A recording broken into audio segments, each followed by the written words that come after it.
సామెతల గ్రంథము 19వ అధ్యాయము.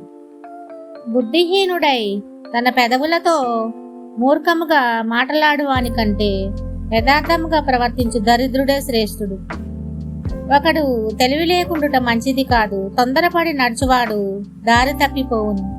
ఒకని మూర్ఖత వాని ప్రవర్తనను తారుమారు చేయును. అట్టివాడు హృదయమున యెహోవా మీద కోపించును. ధనము గల వానికి స్నేహితులు అధికముగా నుందురు, దరిద్రుడు తన స్నేహితులను పోగొట్టుకొనును. కూటసాక్షి శిక్ష నొందకపోడు, అబద్ధములాడువాడు తప్పించుకొనడు. అనేకులు గొప్పవారి కటాక్షము వెదుకుదురు, దాతకు అందరూ స్నేహితులే. బీదవాడు తన చుట్టములందరికీ అసహ్యుడు, అట్టి వానికి స్నేహితులు మరి దూరస్తులగుదురు. వాడు నిరర్ధకమైన మాటలు వెంటాడువాడు. బుద్ధి సంపాదించుకునేవాడు తన ప్రాణమునకు ఉపకారి. వివేచనను లక్ష్యము చేయువాడు మేలు పొందును. కూటసాక్షి శిక్షణ అందకపోడు, అబద్ధములాడువాడు నశించును. భోగములను అనుభవించుట బుద్ధిహీనునికి తగదు, రాజుల నేలుట దాసునికి బొత్తిగా తగదు. ఒకని సుబుద్ధి వానికి దీర్ఘశాంతమునిచ్చును, తప్పులు క్షమించుట అట్టి వానికి ఘనతనిచ్చును.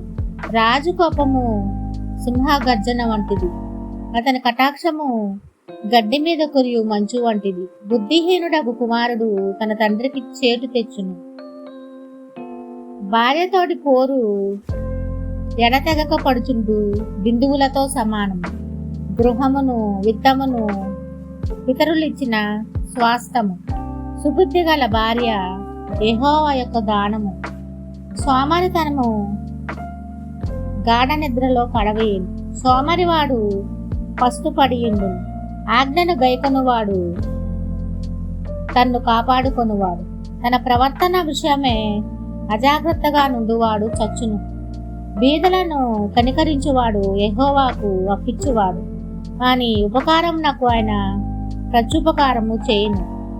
బుద్ధి వచ్చునని నీ కుమారుణ్ణి శిక్షింపుము, అయితే వాడు చావవలనని కోరవద్దు. మహాకోపియగు వాడు దండన తప్పించుకొనడు, వాని తప్పించిన వాడు మరలా కోపించుచునే ఉండును. నీవు ముందుకు జ్ఞానివగుటకై ఆలోచన విని ఉపదేశం అంగీకరించును. నరుని హృదయంలో ఆలోచనలు అనేకములుగా పుట్టును, యెహోవా యొక్క తీర్మానమే స్థిరము. కృపచూపుట నరుని పరులకు ప్రియునిగా చేయును, అబద్ధికుని కంటే దరిద్రుడే మేలు.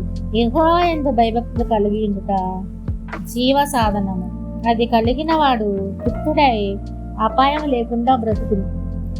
సోమరి పాత్రలో చెయ్యి ముంచునే గాని తన నోటికి దాన్ని తిరిగి ఎత్తనైనా నెత్తడు. అపహాసకులు దండింపబడగా చూచి జ్ఞానము లేని వారు జ్ఞానము నొందుదురు. వివేకులను గద్దించిన ఎడల వారు జ్ఞానవృద్ధి నొందుదురు. తండ్రికి కీడు చేసి తల్లిని తరిమివేయువాడు అవమానమును అపకీర్తిని కలుగజేయువాడు. నా కుమారుడా, తెలివి పుట్టించు మాటలు నీవు మీరగోరితివా? ఉపదేశము వినుట ఇక మానుకొను.